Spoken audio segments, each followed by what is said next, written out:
Hey guys, I'm here with another episode of Silverback Syndicate podcast. I have a special guest today. We're going to be speaking in regards to marketing. So who not better than my own marketing specialist, Myleen. Myleen has helped me with my brand drastically. So I wanted to introduce her to the world so that we can help you guys in doing the same, because I don't believe in keeping all the information to myself. And I know some of the guys hate me for not charging you for this stuff, but free game. So, Myleen, how you doing today? Hey, how are you? Okay, yeah. So I know you don't like gatekeeping at all, but also marketing and you just don't seem to go hand in hand.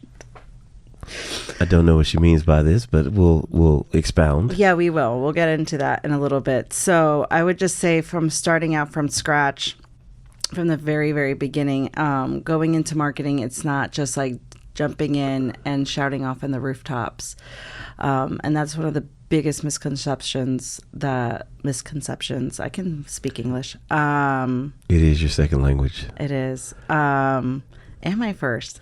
But yeah, marketing is really important in any... Well, before we even get started, seeing how you're trying to steal this interview. Yeah, totally. I mean, I'm used to being behind the camera. Before we even get into marketing, let's go with your background. Like, oh, my background. You know, what did you go to school for? What do you do? What's your business? I came out being a marketer straight out of the womb. So I've been operating my own branding agency for the last 15 years. I've been in marketing and advertising for 20 years. Mm-hmm. Let's see. I've worked with so many different types of brands, whether it's Coca-Cola Europe. I've worked agency side, NBC Today, back when Flash was king, working in some Flash agencies, building apps when the birth of MySpace, Facebook, and all that blew up. TV production, running TV commercial ads, producing them, co-producing them. Traffic management. So from the ground up, I've been doing this straight out of high school. Okay. So yeah, I've been in marketing for a minute.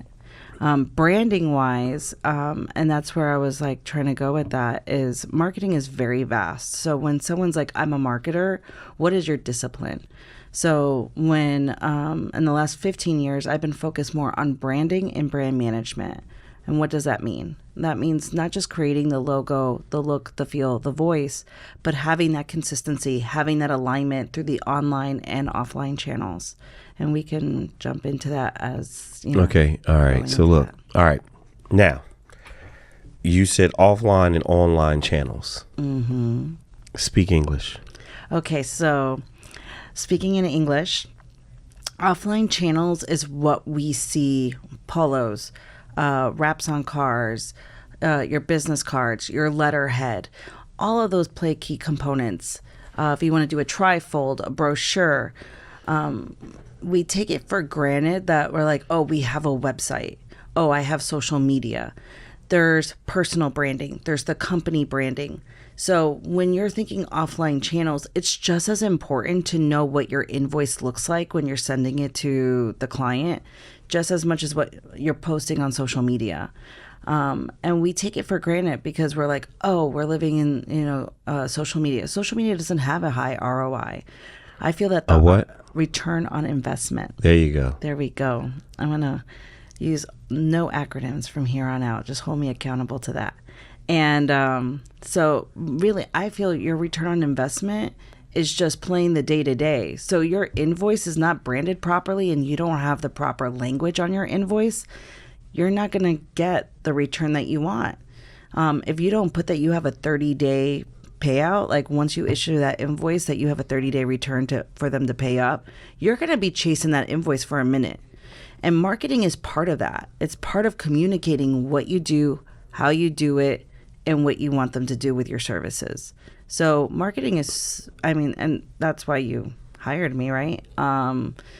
Marketing is so freaking important because it's not just about getting the business, it's maintaining the business and how you play business.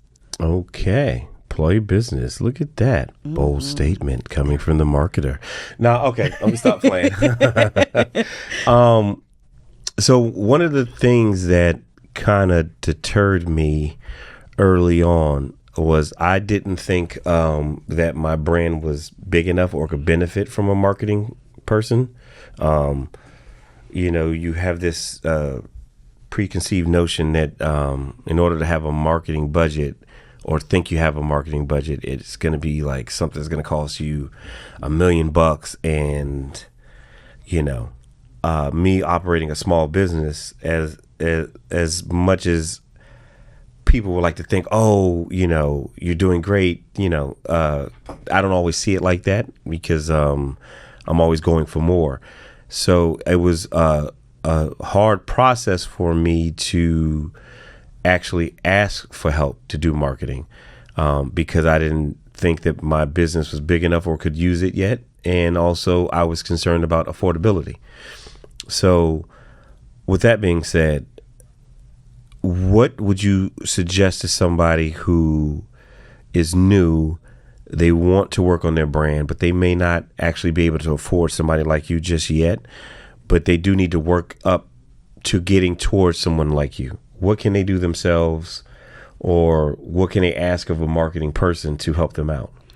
That's a good question. So I've been exposed to this industry specifically for the last year, because you were my first EP client. There you go. He was my first EP client. You hear that? Do you see that? The first. So, but my specialty is working with service-based entrepreneurs. Mm-hmm. So what I have come to realize observing the industry is that you don't need to have an agency. You need to have a personal brand. Mm-hmm. It is important to invest in your personal brand. What you do, how you do it, what your skill set is, what play on your strengths, low key your weaknesses, but most importantly, have that personal brand, because people do business with people they know, like, and trust. And take a course. If you don't have the investment to hire a marketing person, take a course, know the ins and outs on how to properly position yourself for the job. That way you're not like, oh, I reached out to so-and-so and whatnot. Your LinkedIn, your Instagram, that needs to be tightened up. Your Facebook profile, those things need to be tightened up. They are not your personal Facebook social media accounts. I don't want to know your political affiliations. I don't want to know your feelings about the school system. I don't want to know all of the kitchen gossip. I want to know, can you do the job? So your personal branding needs to be tight. Mm-hmm. So if you are starting out or you've been in the game and you want to elevate, just like any other service-based entrepreneur, go ahead, take a branding course, learn about personal branding, buy some books. There's personal branding for dummies. They can break it down for you. Go on Fiverr. Hire somebody to bump up your LinkedIn profile. I think you mentioned that before to me, that you hired somebody during COVID to like beef up your LinkedIn. No, I did it for my resume, but I called it Fiverr. I didn't know it was Fiverr. It's Fiverr. Yeah. Fiverr's awesome. You taught me that. But yeah, for those who don't know what Fiverr is, I actually got the information from Byron Rogers, who has a course. You can go on there and literally hire anybody to do something for you. Yeah. So if you are a business professional, you don't have the biggest budget, but you need your resume done. You may want a website built for you. You may want a page or a document, some type of advertisement, anything. They will do it for you as is basis. I paid $50 to a gentleman who went to Harvard. That was his qualifications. He went to Harvard and he redid my resume. And I didn't even know who he was talking about. He made me sound so good. No, he made you sound fantastic, because when I did my initial audit for your personal brand, your LinkedIn page was great. Your SEO words were there. Like, everything was awesome. I just had to tweak it a little bit to caveat to bring it up to date, because it had been a minute. See, time out. I want to put a stamp in that. See that? I did something first. Okay. I didn't just go hire somebody. I actually did what you said was do a little bit of research, and just utilize the information that was presented to me. I did have to invest in myself. Obviously, you have to spend a little money, but it was literally pennies compared to the fact that I got another job immediately and paid for it. But it's whether you were conscious about it or not, because we've had these conversations before, you understand the value of personal branding. And when you show up a certain way, you're going to attract a certain type of clientele. You're going to attract the jobs that you want. Mm-hmm. So it's always, you got to do your market research before you go ahead and put yourself out there. Be smart about it. It's like chess. You want to know the three moves that you're going to make after that, and be able to gauge the consequences of that move, and see the positive and negative to it. Okay. So you could have hired somebody for your Fiverr. Just for example, you could have hired somebody the $50 and it could have been crickets. And it's like, okay, why? Did you look at comparables? I'm sure he did, because you took a look at his resume on Fiverr and you were like, okay, this guy, he has like some sort of strategy. I'm going to hire him for that. Mm-hmm. And that's really important when you're hiring somebody for your marketing, even if it's just to establish the foundation of what the tone is, the positioning. Know who you're hiring. Take a look at their resume. Take a look at their work. Do you want to hire a strategist, or do you just want to hire a designer? Marketing is very vast. I'm a strategist. So I do have my design background, but I am more analytical. So before I go ahead and start designing... You think? Yeah, I do think. I overthink a lot. But you like that. The whole reason you hired me is because you saw that I went ahead and I looked at comparables. I laid out a whole strategy plan before I was like, hey, it's not just designing a website. I gave you the reasons why you should design a website and have a website up, or why you should do LinkedIn campaigns. And not only, hey, this looks cute, but this is what our projected return on investment is, because we're launching the strategy. Marketing is an ongoing science experiment. Okay. So it's not going to give you the guarantees. I can't guarantee you anything. But what I can do is gauge a certain amount of reaction from that. And, hey, based on this type of positioning, we're going to attract this type of audience. All right. So my next question, the do's and don'ts of Instagram. Now, if I recall correctly, when I first hired you, I think I had to wipe everything out of my Instagram, or I had to remove, I think I took all my personal stuff out. We took down your personal stuff, and you created a personal account that's private, basically off channel, and you closed up your group. I'm not saying that don't have personal social media, but don't make it obvious. Use a pseudonym that the family calls you. Don't make it. Be very careful of who you let into that circle. I'm not saying you can't, enjoy social media, because that's how we communicate in today's age. But be strategic. Be smart about it. A lot of, whether we like it or not, thanks to social media, we are all celebrities at this point.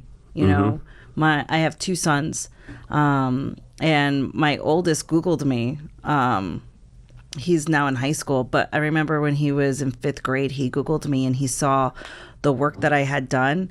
And he got into the car that day. I picked him up from school and he goes, "Mom, you're famous." And I'm like, "I'm not famous at all. What are you talking about?" And then he was like, "I Googled you."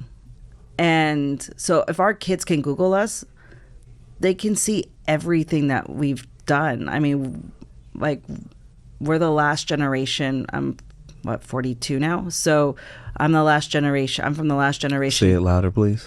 42. How old are you? 42. Do you want me to say it again? Say it in Spanish. 1983. Say it in Spanish for me, please. 42. Sí. Okay. Está bien. All right, go ahead. I'm sorry. My bad. So our generation is the last of the analog. Our kids are purely digital at this point, and they are going to Google you. They're going to see everything that, whether we like it or not, that goes online. To King and Jordan, I'm sorry. That's another reason why you hire somebody in marketing and PR, is they can do threat assessments and scrub that off. Or if they work on it and actually like know the lawyers. Can you scrub harder? Jesus Christ, scrub harder. You're not that bad. I've had worse clients. That doesn't make me feel any comforted. It takes time, though. It does take time. And that's the thing that we all have to take into consideration. There are things that, yes, you can get offline. However, it's going back to those consequences. Those, you can go into lawsuits. There's all kinds of different things that can really snag your career because you weren't thinking. I feel like you're trying to single me out right now. I'm not trying to single you out. Why would I single you out? I don't know. I'm not. It feels like it. No, it's you got to relax. General advice. I mean, I work primarily with coaches. People that put themselves out there. Asshole. I know. All right. Anyway. You may want to edit that part out. No, we're not editing nothing. We keep it all this. This is going to be the most all this episode. Sirs, don't change nothing. Just let this out. Just edit my fat. Edit your fat. Edit my fat. Oh God. Okay, so do's and don'ts of social media. But how? Okay, so this has been my conflict, right? Okay. Traction wise, Instagram seems to be like the holy grail, but we have this new kid on the block called TikTok, and I don't know how to utilize TikTok, but I'm pretty sure there's somebody watching this who is thinking TikTok. Is there a difference strategy wise that we would need to use for TikTok versus Instagram? There is. So going back to do's and don'ts. With the do's and don'ts of social media, I'll give you a few pointers. A, clean it up. Have your personal account, have your personal brand account, have a company account. If you don't have a company, that's okay. But personal is personal, business is business. Keep them separated. Second, know your target audience. Your target audience is not always going to be on the up and coming social media app. We're now, there's tens of thousands of them. There's all these little micro social media apps going on. TikTok, has been blowing up for the last few years. And then, of course, with the controversy of what's going on with politics, TikTok is roaring. However, your audience in this industry, specifically in the EP industry, they're not there. That's not where your decision makers are. Don't go chasing a trend. Know where the decision makers play. Mm-hmm. So they're going to be looking at you. Yes, it's cute. It's fun. TikTok's great with your little dance themes and your social. If you want to have a whole side gig doing Amazon affiliates and being an influencer and TikTok and stuff like that, by all means, knock yourself out. That's another point that I want to come out to, is having several different revenue streams. So it's different revenue streams. If you're an influencer, if you're a micro influencer, if you're a faceless influencer and whatnot, TikTok is definitely going to help you out significantly. Know the rules to your game. So you're going to go on there. You're going to host a whole other account. It won't be about your EP stuff. It'll be about your influencer stuff. If you're into cooking and you want to do that, great. Get on TikTok and influence your little life away on cooking. But know who you are talking to on those social media channels. So with Instagram, for instance, with your account, we're not really talking to decision makers on getting new jobs, talking to more business to business, other people that are in the industry, influencing that. And on LinkedIn is where we go play with our decision makers that get the contracts, because that's where they play. That's where they're looking. They want to know that you know what you're talking about, what you do, how you do it. And is it going to be easy peasy lemon squeezy to get the job done? And if you're going to be a headache in order to get invoiced. And that's pretty much it. So yeah, like that's, I would definitely, Facebook, Facebook, I would definitely say, is with the whole business page and whatnot. It's more for SEO purposes. SEO is not what it used to be for. What is a SEO? Search engine optimization. Okay. Thank you. You're welcome. So with search engine optimization, you're going to want to have all your social media channels and have that in alignment with, if you have a website, going back to your website. In today's world, you really don't even need a website. So why do I have a website? You need a website. I'm just saying that you don't need a website 1,000% all the time. It depends on your strategy. So what I mean by that is Linktree. If you are doing events, run your events through Eventbrite. Put it back on Linktree. You have multiple links. You have Linktree, for example, because you have several different things going on and we want to communicate them in one hub. That's right. Several. I'm doing big business. I'm important. Got a Linktree. But it goes back to having several different revenue streams. And that was one of our key conversations when yes, that's how you closed me. You're like, I need 7. I was like, what? She cares. So shout out to you. You were the first person to be like, look, brother, you're making money, but if you don't work, you don't eat, and we can't have that. So I remember the exact sentence that I said to you when you sat down and you were like, hey, can you brand my business? And I said, great. And I started to create the brand strategy for your business. And the one thing I said to you that I remember that you were just like, wow, like the little mind blown emoji like popped up was, I was like, if you don't show up, you don't get paid. That's a vulnerable business model. Yeah. It was a reality check, we all like to think that we're smart and that we're doing things the right way. I'm very aware that I don't know it all, and I've learned from not only just this business in itself, but also other ventures I've been a part of. It is always best to have smart people working with you, not against you. So I realized very quickly that you were very knowledgeable about a lot of things that I have no interest in learning, but I know I need. So I made the conscious decision to say, hey, would you like to join Death Row? You being the square that you are, you had no clue, but now. I had no clue. But the whole thing with the podcast specifically was you sent me your IG and you had all these Death Row knowledge clips going on. And I remember calling you up and I was like, what are you doing with this? Nothing. Exactly. Just something pops up on the fly. Like it wasn't a conscious thing to be like, oh, I'm gonna do these. It was just more or less, me having everyday occurrences and wanting to tell somebody like, yo, like it was just that. It was really just me being goofy enough to try to share the knowledge in a way that wasn't corny, and authentically me. That was just the big thing, and I wanted it to be real. Luckily you saw something in it, and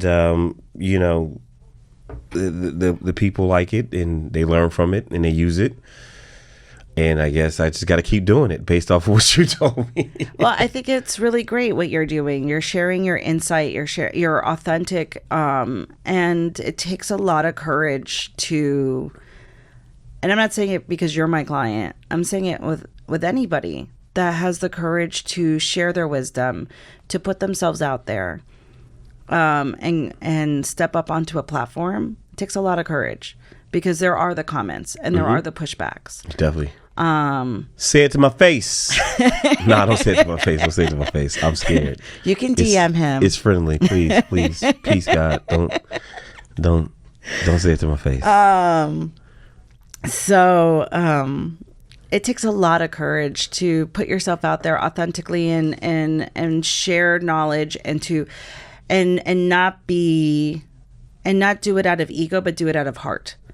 And that's what I witnessed reviewing those clips, reviewing those stories is you have an authentic energy to you and you're doing it with heart. And I was like, okay, what are we doing with this? And nothing. And you were just like, I just woke up one day and just decided to start doing this. And I was like, that's great. We should do a podcast. And I remember you were giving me pushback about it. And I just like put it on the table and walked away. Yeah, girl math. Don't listen to what he says. We're going to do it anyway. I was like, that's cute. But yeah, honestly, as you know, first season was very uncomfortable for me.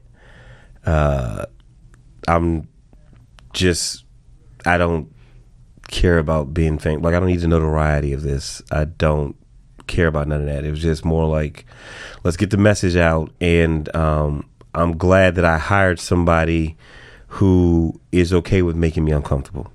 I think if you're going to get somebody to help you market your brand, yeah, you want to be bold in your statement of who you are, but at the same time, you need to be aware of your flaws. And you need somebody who's aware of your flaws to say, hey, look, we can make it better. You just got to do this. You know, I'm stubborn, but I do appreciate what you do for me and what we have grown so far. And, you know, we have other business ventures going on right now, but this is all coming from simple marketing. You know, I have enough confidence in your skill set to know that whatever we come across and say, hey, we're going to engage in this and this is what we're going to do. Your track record is giving me enough confidence to say, okay, we're just going to go. Like, as long as Myleen's a part of it, I feel I'm comfortable knowing it'll be successful, you know, or it'll have some type of success where it's not like, all right, if we fall flat on our face, this sucks. Like, at least I know we'll learn from it because you are passionate at what you do. You really nerd out at the marketing aspect. So I'm trying to get people to understand, like, listen, whoever works for you or with you, however you want to say it, they have to understand your vision, but then you also have to understand their vision. I think people don't understand that that's a part of it with the marketing. Like, I'm always going to see myself a certain way, but you are like everybody else. You're on the outside, so you get to see things that I'll never see. But I have to trust in your vision of what you see in your knowledge to say, okay, you know what? I don't think this is for me, but you know what? Myleen says, try it. We'll just try it. So I want everybody to go out there and find their own version of Myleen. It doesn't have to be a girl. It doesn't have to. I'm just not a male chauvinist, and I work better with women because they know what they're doing for stuff that I don't know what I'm doing. Well, I don't think it's just that, but for me, entrepreneurship and not even entrepreneurship in general, because I have so many friends that are in corporate that are,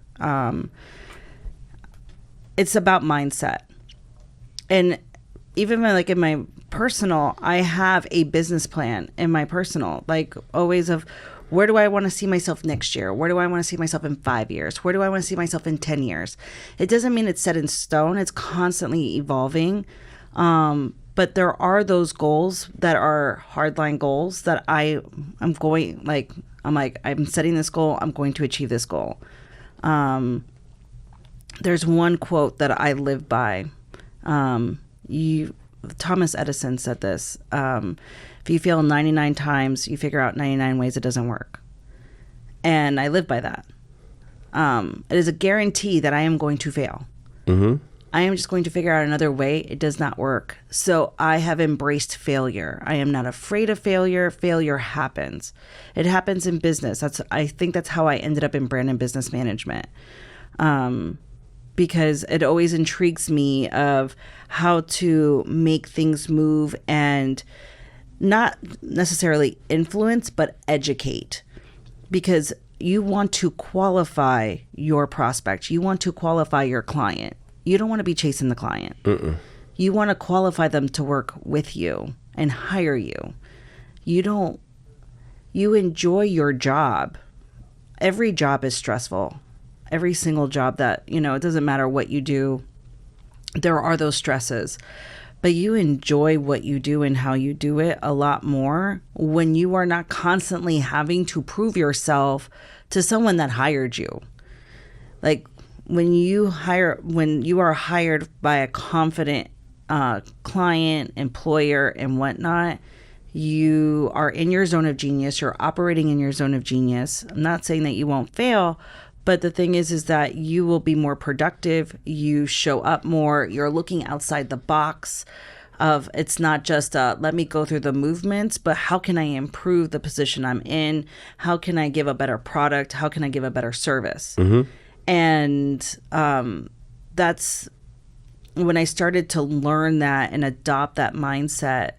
Not only did it help my business, it helped my clients as well. And I like to, pass down that knowledge and pass down, those ahas that I've received, because it has improved my life significantly. And I've been able to I don't feel like I work. To me, it's like an ongoing play date. Just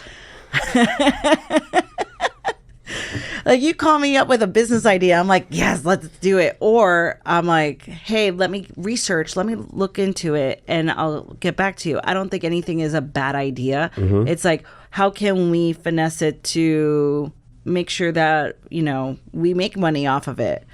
And if not, and with any client, I don't think it's ever a bad idea. I had one client that called me up. Oh gosh, this is like 12 years ago. They called me up about making bracelets. Yeah, out of nowhere. It was just like, I want to make bracelets. And I'm like, okay, let's dial this back a bit. And she's a holistic practitioner and whatnot. And I was like, that's cute. Like, what happened? Like, talk to me about this a little bit. And through the conversation, not only 12 years later, this woman now has an amazing, thriving Amazon store, an Etsy store. She's clearing over $20K a month on a full jewelry line. She actually has several jewelry lines now. So all of that came from, she had a dream. She woke up and she called me up and she's like, I want to make bracelets. And I was like, that's cute. Let me get back to you on that and see how it can align with your brand. I'm mad that I'm trying to figure out, can I make a bracelet? I'll get back to you on that. I'm sure. I mean, I have a niche for bracelets. I have good taste. You do. You see do. My, you have see great my taste. gorilla? You see that? Yeah. Don't be surprised. Don't be surprised if he pops out with an Etsy store in a couple months. I mean, listen, there is a listen, I've been trying to find more gorillas. There's a shortage. So if I can't find it, I might as well make it. You know what? Yeah, Death Row bracelets coming soon. Yeah, I mean, I didn't start out as an entrepreneur. I wanted to hire a cleaning lady. I got my cleaning lady from her too.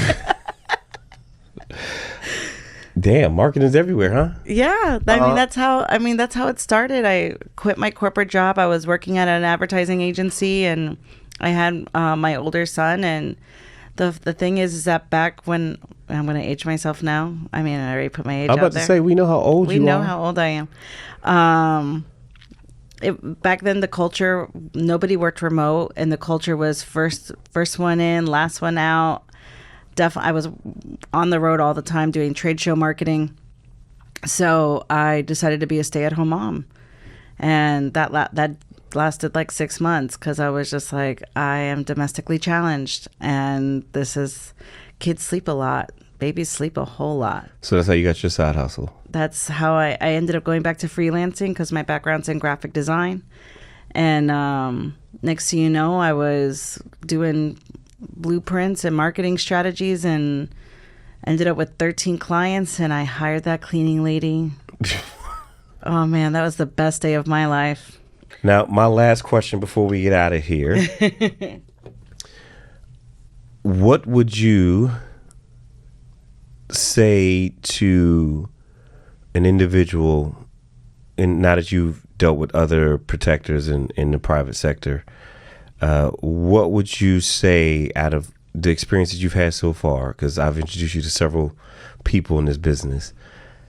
What would you say is the underlining problem that we all carry coming out the gate? Like something we should be aware of that you notice that we all do, that can help us avoid some pitfalls. Don't make it don't make social media and marketing bigger than what it needs to be. Have a strategy, have your game, and just keep it simple. Be consistent. If you are, thanks to the work that we've been doing, the work has been noticed. And like you said, I've gotten several other clients now in the EP industry, and everyone has a niche. Everyone has different contributing factors into the industry. You are all each unique. So no one else is doing what you do. Everyone has like those unique selling propositions.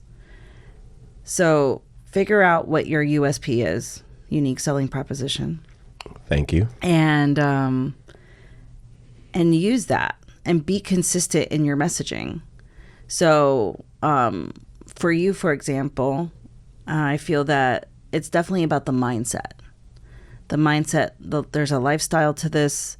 There's a lifestyle component. Families are affected. And I don't mean affected in a negative term, but your day-to-day life is hectic, and how do you manage that? Mindset is a huge component to it. And this is where I've been able to be empathetic to you as a client, and as a person. Entrepreneurial pursuits, being an entrepreneur. There was this quote of like, whether you're making $10 this month, $10,000 or $100,000 that month, you always have to show up to play like you are making that, whatever that goal is. If your goal is $100,000 every single month, you got to operate every single day like that, even on your low season. And so don't let it affect you. Like, the mindset is so important. That's your USP. I feel, amongst other things. But definitely identify what those unique selling propositions are for you and in your personal brand. Before you go out and make agencies and companies and side hustles and whatnot, what are those USPs? Be consistent about it. If you go to your Instagram, and you and I have had that conversation where you were like, hey, I feel like it's just redundant. Yeah, it's redundant for a reason. Because we want to increase the SEO for the website. We want to increase the SEO for your LinkedIn profile and the company page. There's a certain redundancy that's going to happen. It's overlapping. We talk about different things. When that security app came up, we talked about that, like knowing when to talk about current events, when to talk about brand messaging. ChatGPT, amazing. You ever just want to have a buddy that, like, a little marketing person on your download ChatGPT. Hey, I want to create a strategic marketing brand positioning. I'm giving you guys free advice here. They're not going to say all that shit. Yeah. But go ahead. It's okay. You can rewind it, pause, play back. Download ChatGPT if you don't have it already, and say, this is my LinkedIn profile. Based on my LinkedIn profile, give me a brand strategy. Give me a marketing strategy. Give it your goals. This is what I want to make. This is how I want to make it. This is my audience. Like, get granular about your vision and what you want to achieve and who you want to attract and who do you want to do business with. That's going to give you a good foundation before you even want to hire a marketing person. I would love that everyone hires a marketing person. I totally get that sometimes it's not even necessary. But just to have like that foundation I feel is important to hire somebody and just give you that foundation. You can go off into the distance and do your own dog and pony show. But know the rules to the game, so that way you're not constantly running around chasing your tail and wondering, oh, why is no one calling me back? It's important.